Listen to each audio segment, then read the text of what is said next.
दोस्तों Nikola Tesla का जन्म 10 जुलाई 1856 के दिन क्रोएशिया के अंदर स्मिलियन नाम के एक छोटे से टाउन में हुआ था।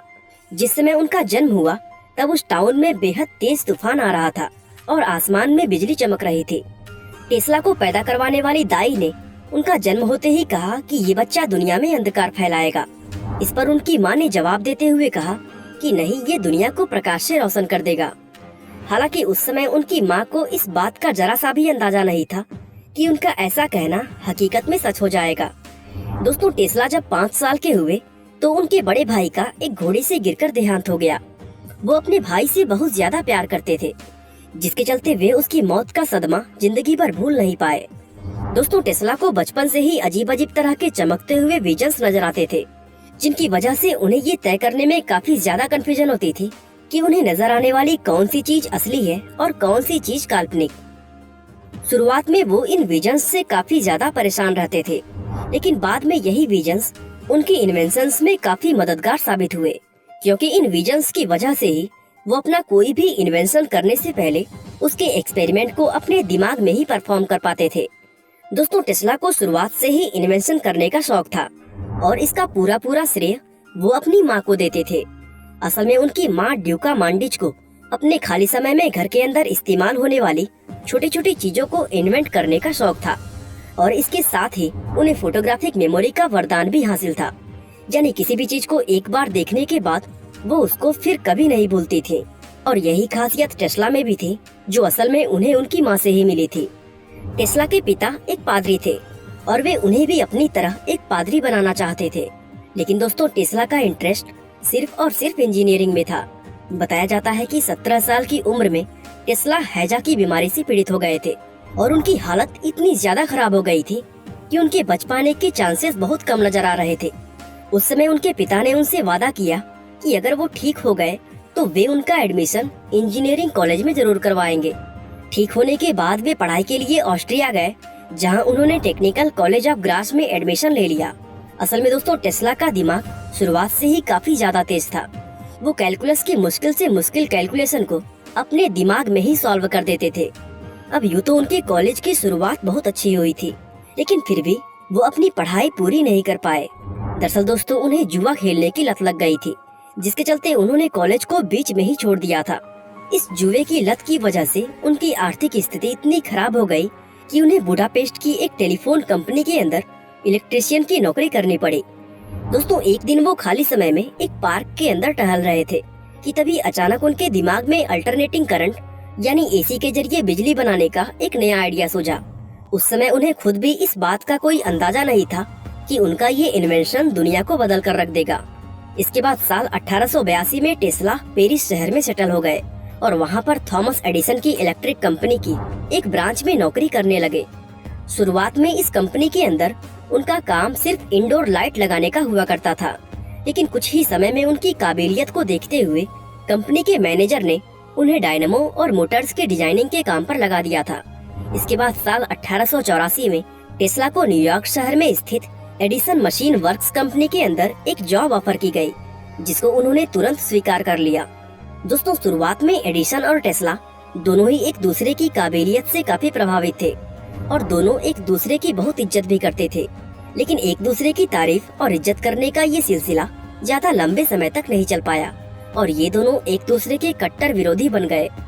दरअसल ये दोनों इन्वेंटर इस बात पर एक दूसरे से असहमत थे कि इलेक्ट्रिसिटी को किस तरह से कंटेन और डिलीवर किया जाना चाहिए। एडिसन इसके लिए डायरेक्ट करंट यानी डीसी को प्रेफर करते थे, जिसमें इलेक्ट्रिक चार्ज सिर्फ एक ही दिशा में फ्लो करता है, जबकि टेस्ला इसके लिए अल्टरनेटिंग करंट यानी एसी को बेस्ट मानते थे, जिसमें इलेक्ट्रिक चार्ज अपनी दिशा हर समय बदलता रहता है।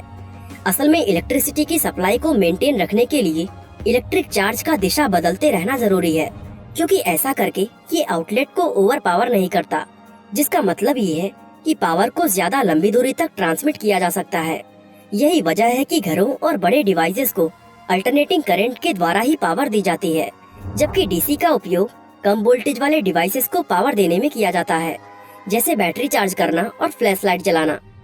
दोस्तों एडिसन खुद भी इस बात को जानते थे, लेकिन फिर भी वो एसी का विरोध करते थे। दरअसल उन्हें इस बात की फिक्र थी कि यदि एसी चलन में आ गया तो इससे डीसी की सेल्स पर काफी फर्क पड़ेगा और चूंकि डीसी के सभी पेटेंट्स एडिसन के पास थे, तो ऐसा होने पर सबसे ज्यादा नुकसान उन्हीं का होने वाला था। इस पूरी बहस का नतीजा ये हुआ कि टेस्ला ने एडिसन की कंपनी छोड़ दी और साल 1885 में अपनी खुद की इलेक्ट्रिक कंपनी को शुरू कर दिया। हालांकि इन्वेस्टर्स के ना मिल पाने के कारण टेस्ला की ये कंपनी बंद हो गई, जिसमें उन्हें अपने सभी पेटेंट से हाथ धोना पड़ा। इस कंपनी के बंद होने के बाद उनकी आर्थिक स्थिति इतनी ज्यादा खराब हो गई कि उन्हें सरवाइव करने के लिए मजदूरी तक का काम करना पड़ा था।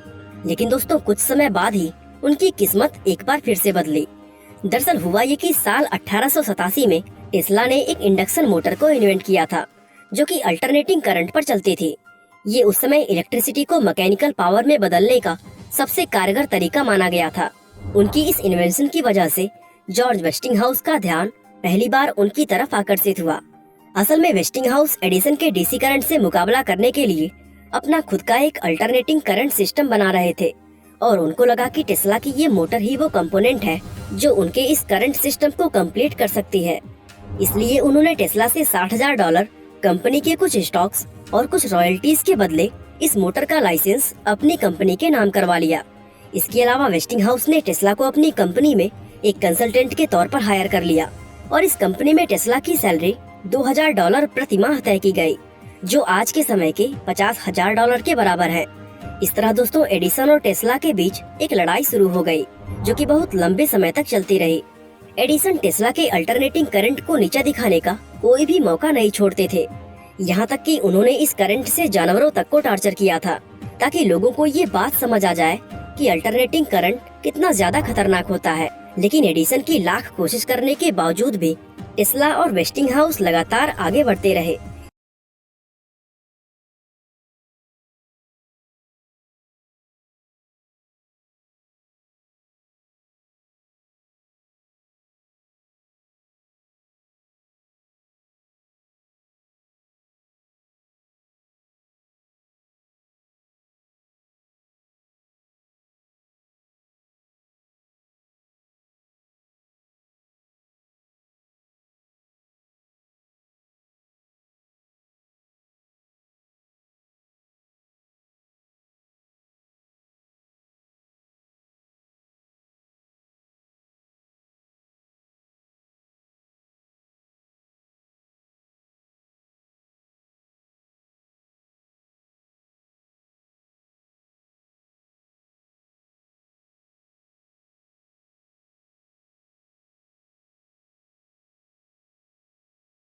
और उन्होंने अपने प्रोजेक्ट पर काम करने के लिए न्यूयॉर्क में नई लैब बना ली थी। इसके बाद टेस्ला के इन्वेंशन का दौर शुरू हुआ, और अपनी पूरी लाइफ में उन्होंने 300 से ज्यादा चीजों के पेटेंट्स अपने नाम किए। टेस्ला के उन इन्वेंशंस में neon light, Tesla turbine, Tesla coil, X ray और रिमोट कंट्रोल जैसी चीजें शामिल थी। साल 1898 में उन्होंने रिमोट कंट्रोल की मदद से एक छोटी सी बोट को पानी में चलाकर दिखाया था। ये आविष्कार अपने समय से इतना ज्यादा आगे था कि इसको देखकर लोगों को ये किसी जादू से कम नहीं लगा। टेस्ला दुनिया के पहले रेडियो सिग्नल को ब्रॉडकास्ट करने की तैयारी कर रहे थे कि तभी ना जाने किस तरह उनकी लैब में आग लग गई। इस आग में उनकी सदियों की मेहनत पूरी तरह बर्बाद हो गई, और इसकी वजह से टेस्ला अगले 2 सालों तक रेडियो के पेटेंट के लिए अप्लाई नहीं कर पाए। दोस्तों, टेस्ला की तरह इटली के इन्वेंटर मार्कोनी भी रेडियो के इन्वेंशन पर काम कर रहे थे, और साल 1901 में मार्कोनी ने टेस्ला के 17 पेटेंट का इस्तेमाल करके दुनिया का पहला रेडियो सिग्नल भेजा था। टेस्ला को मार्कोनी की उपलब्धियों से कोई प्रॉब्लम नहीं थी, लेकिन उन्हें गुस्सा तब आया जब 1904 में रेडियो के पेटेंट से उनका नाम हटाकर मार्कोनी का नाम लिख दिया गया। बताया जाता है कि इसके पीछे एडिसन का हाथ था, क्योंकि वो शुरुआत से ही मार्कोनी को फाइनेंशियल सपोर्ट दे रहे थे। दोस्तों, टेस्ला इस मामले को कोर्ट में भी लेकर गए, लेकिन उनके हक में फैसला तब सुनाया गया जब उनकी मौत हो गई। असल में वो दुनिया में एक ऐसी टेक्नोलॉजी लाना चाहते थे जिसके जरिए वायरलेसली मैसेज को भेजा और रिसीव किया जा सके। इस टेक्नोलॉजी को बनाने में उन्होंने अपनी सारी जमा पूंजी लगा दी थी, लेकिन ये टेक्नोलॉजी अपने समय के हिसाब से बहुत ज्यादा आगे थी। इसलिए उन्हें अपने इस प्रोजेक्ट के लिए कोई भी इन्वेस्टर नहीं मिला, और मजबूरी में उन्हें अपना ये ड्रीम प्रोजेक्ट बंद करना पड़ा। इन दोनों घटनाओं का टेस्ला के मेंटल हेल्थ पर बहुत गहरा असर पड़ा था। साथ ही वो आर्थिक रूप से भी अब पूरी तरह बर्बाद हो चुके थे। इसलिए एक बार फिर उन्हें वेस्टिंगहाउस के लिए एक कंसल्टेंट के तौर पर काम करना पड़ा। इस नौकरी की बदौलत उन्हें रहने के लिए होटल का एक रूम मिला और सुबह शाम का खाना। बताया जाता है कि उन्होंने अपनी जिंदगी के आखिरी 10 साल इसी होटल रूम में रहकर बिताए थे और जब उनकी मौत हुई तो वो भारी कर्ज में डूबे हुए थे। अब सवाल आता है कि इतना महान इन्वेंटर होने के बावजूद भी उनका अंत आखिर इस तरह से क्यों हुआ। असल में इसके पीछे का मुख्य कारण ये था कि टेस्ला कोई कैपिटलिस्ट या बिजनेसमैन नहीं थे। उन्होंने अपनी लाइफ में ऐसे बहुत से फैसले लिए जो एक बिजनेसमैन कभी नहीं सोचता है। उन्होंने कभी भी पैसों की परवाह नहीं की। उन्हें सिर्फ इंसानियत के लिए कुछ अच्छा करने की चिंता थी। वो दुनिया को बदलना चाहते थे और आज हम इस बात को यकीन से कह सकते हैं कि वो अपनी इस कोशिश में पूरी तरह कामयाब रहे। बाकी दोस्तों, आज के लिए बस इतना ही। आप अपने मनपसंद टॉपिक का सजेशन हमें कमेंट बॉक्स में दे सकते हैं। हम जरूर उन पर वीडियो बनाने की कोशिश करेंगे। बाकी वीडियो को लाइक, शेयर और चैनल को सब्सक्राइब करना बिल्कुल ना भूलें। आपका बहुमूल्य समय देने के लिए बहुत बहुत धन्यवाद।